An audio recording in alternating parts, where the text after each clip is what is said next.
Hello chess friends and welcome to Jozarov chess channel and welcome to a truly amazing game that I think shows the great positional understanding of Magnus Carlsen. Today Magnus played many games on chess.com against Vladimir Fedoseev, so they played really great spectacular games, and I've sorted out what was in my opinion the most spectacular game between the two of them.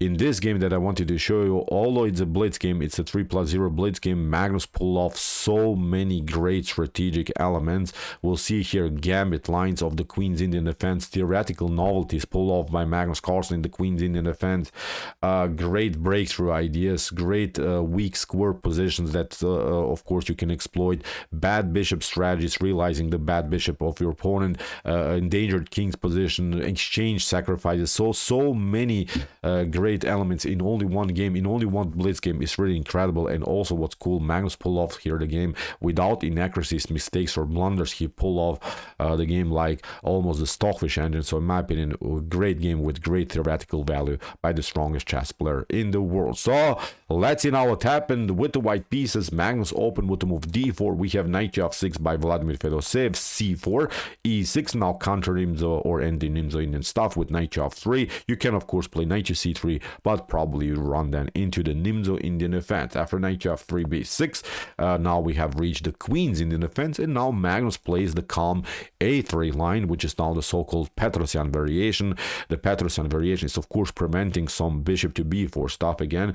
If you continue with knight to c3, I'm not saying you're losing or something, but I think it makes black's life much more easier. With bishop to b4, you're pinning the knight that is controlling of course the e4 square. Then you can develop with your bishop in b7, and also the knight on e4 are controlling this very important square in the center of the board. So that's why Magnus prevents it with a single move a3, but now Fedoseev plays this interesting sideline with bishop to a6, hits immediately now the weak pawn on c4. Magnus protects it. Now we have c5, and now you could maybe take with d takes c5, but then after bishop to c5, even if you try maybe to kick away this bishop from this active square, then after bishop to e7, still I think you will have problems with your c4 square. d6, knight from b to d7, rook to c8, and you could run in, as I said, into huge tactical problems on this diagonal. Also later maybe with d5 the position could be broken. So that's why after move c5, Magnus played now an interesting d5. Great move by Magnus, although this square is taken twice by the pawn and the knight. Actually it's hard to pick up here the pawn, because in a potential line e takes d5, c takes d5, you cannot take immediately the pawn on d5 because you're running into this one, queen to e4, then you have to cover, and your rook is hanging here on a8. What you could do after e takes d5 and c takes d5, you could maybe try here bishop to b7, but again it leads into a very complicated line for black to play. After e4, you could maybe try queen to e7, putting more pressure, and although white needs now to protect now the pawn on e4, and you could maybe try knight to d5. It's a very tough game again for black to play, because white will simply castle. Suddenly you have to retreat, then you play bishop to g5, and look at this, white will build a beautiful attacking formation, will have a faster development. The queen here is standing in front of the bishop, and knight on c3 is going to happen, e5 maybe occupying the center of the board. So when I watch now the database in this particular line, many games are won by white. Only one game I see here on the first row that was won by black. So it's, I think, a very well known opening line of the Queen's Indian defense, in which white keeps simply the attacking flow. White has of course here amazing initiative. So let's go back. So that's why instead of after move d5, here Vladimir Fedoseev played an interesting sideline himself. He plays now the move b5. He puts more pressure against now this weakened pawn on c4, but now Magnus plays again a beautiful move, a theoretical novelty, an amazing e4. Simply allows here Vladimir Fedoseev to take the pawn on c4. Here instead of this move e4 that Magnus Carlsen has played, you could maybe try b takes c4 with your plan to play e4, but then actually black will simply retreat, and then things could be very complicated, because after something like, I don't know, d takes e6, f takes e6, and black pushes the pawn then later to d5. Actually, what would reach here is a similar position to the Blumenfeld counter gambit, and I guarantee you to play against the Blumenfeld counter gambit is very, very unpleasant, because you cannot do so much against the potential d5 move. So this d5 is going to happen, and then black is having 3 pawns that are rolling in the center of the board with the support of the bishop, with the support of the knight. Could be very, very unpleasant because the pawn storm is coming for sure. So that's why for b5, Magnus didn't take the pawn on b5. He played now this beautiful e4, allowed here Fedoseev to take the pawn, but now he plays a calm knight to c3, and notice now how the bishop on a6 is neutralized. It's blocked out by its own pawn, and still Magnus is controlling also the d5 square. So great theory, and still he continues also what's very important with an amazing space advantage, because he has already this very unpleasant pawn on d5. We have queen to b6, bishop to f4. Magnus goes for the dark square problems that are caused by many pawns here on light squares that Vladimir Fedoseev played, and now Vladimir Fedoseev has basically 2 choices. He can play, of course, bishop to e7 or d6. d6 is maybe now even the first really true inaccuracy here by Fedoseev. A better choice is actually even to allow the move bishop to e7, but it still gets complicated, because in this position, if black would have played the move bishop to e7, you have now a beautiful queenside castling. This is the way they go. After maybe something like kingside castling, look at this. d6 is going to happen, e5. Maybe we can also put more pressure on this side of the board. This bishop, as we mentioned, is still blocked out. This knight doesn't have a good square to be developed. The c6 square is taken. So again, I think too many positional problems in black's camp. So after bishop to f4, that's why Vladimir Fedoseev probably annoyed by the possibility of the move d6 by white, played now d6 himself, but now Magnus gets finally his pawn back. First of all, he's trying d takes e6. We have now f takes e6.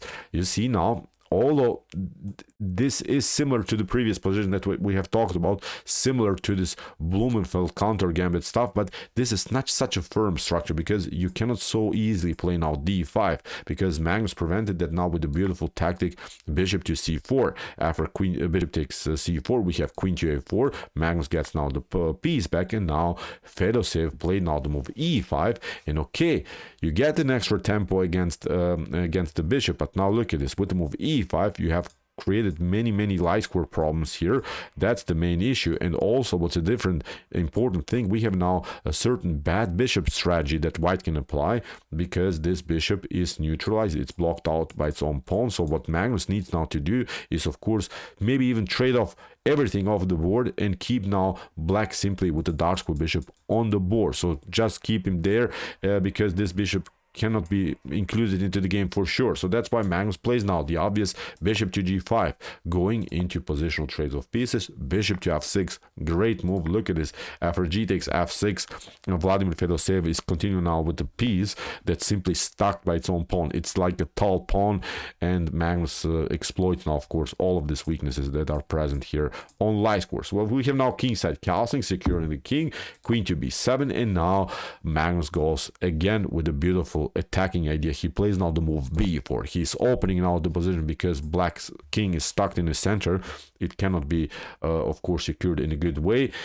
What should you do? Even if you try here, maybe knight to d4, maybe to occupy the center. Again, as I said, we will apply the bad bishop strategy. We try to trade off everything off the board till our opponent is maybe left here with the weakened bishop on e7. You can maybe even immediately take knight takes d4. Look at the c takes d4, and now in this line, look at this. The knight on d5 is obviously much better than the bishop on e7. So you cannot get it from there for sure. Again, maybe trying to get the queen somewhere on light square. So again, too many positional problems here for black. The lack of the rook connection is also present here, so white will win the battle probably on the c file too. So again, too many elements, of course, that are in white favor. So that's why for b4, Fedoseev tried c takes b4. He probably calculated, okay, I can get my extra pawn now, but now Magnus plays knight to d5 anyway. b3 by Fedoseev. He's trying now to lock the b file well, because he doesn't want, of course, to allow Magnus Carlsen to open some files to create some attacking chances. But now Magnus plays again a beautiful idea. Rook from A to B1 allows here Fedoseev to somehow hang on to this pawn, but now Magnus takes rook takes B3 anyway, because after queen takes B3, queen to C6 is coming now into the game with a check. And look at this, it's almost like in this position, when we really evaluate the activity of blacks and white pieces, it's almost like Magnus is playing here with two knights against the rook and a rook against this other rook that by Fedoseev, because we cannot really say that this bishop on e7 is a piece. It's just a pawn that's stuck there. It's such a bad piece. Magnus recognized this possibility of an exchange sacrifice, because now two knights in this position against one rook are, of course, much stronger. This bishop is, as I said, I'm not sure how to call it even more. So after queen to c6, we have king to f7, queen to d7, putting more pressure. Now the queen is coming here. Knight to g5 is also the threat you cannot take. Then, of course, again, new problems here for black. That's why h6, knight to h4, new weaknesses. You see, you can maybe solve one problem, but this knight combined with the queen are so dangerous, are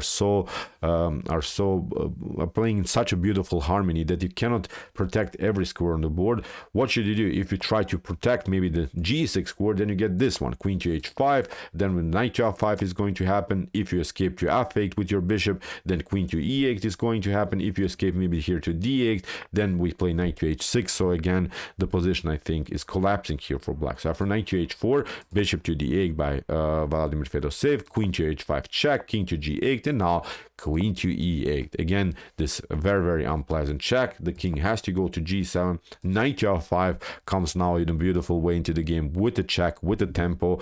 King to h7, queen to h5, again threatening queen takes h6. Now we have queen to b5. Even if you try rook to f8, then we can play a calm h3. You're trying maybe to do something like this. Look at this. This rook is getting into the game again. White will simply continue the pressure. Black can just lean back and hope that maybe white makes a mistake, but I think Magnus would in any line now win this game for sure. So after queen to h5, queen to b5, but now Magnus takes. We have now king to g8, queen to g6 check, king to f8, and now here after knight to d6 in this particular position, Vladimir Fedoseev resigned. So what's the issue? Whatever black does, I think in the easiest line, let's see now the line without any complications, we can, I think, immediately grab the rook. If you grab now the piece, we can also grab the pawn. If you play bishop to f6, then queen to f6, maybe we just go for the trades of queens, go into the fully endgame stage, where we have, of course, from white's perspective, 3 extra pawns. So in any line, there are even better solutions when it comes to tactical, when it comes to a more tactical approach for white here, but every line, I think we can agree, is simply winning here for Magnus Carlsen. So incredible game here by Magnus. First of all, realizing this breakthrough idea in the center, giving up the pawn, playing knight to c3, and then the b4 stuff. That was really good. Opening up the b file, sacrificing then the exchange because of the loose knight on c6, then exploiting light score problems. We have seen this amazing bad bishop strategy. Never the rooks of blacks never got connected, never participated in the game. So really amazing stuff again by Magnus Carlsen. So okay, if you want to see some other chess games by Magnus and also by some other strong GMs, check out our Comte chess games here on my YouTube chess channel. Or if you want to see even more aggressive games, check out our Comte chess games played by computers, where I analyze some beautiful AI games by Stockfish, Alpha Zero, Lila Zero, and many more. And if you like this content, hit the subscribe button. See you soon with some more videos, and what do we say in the end? Chess is the best, of course.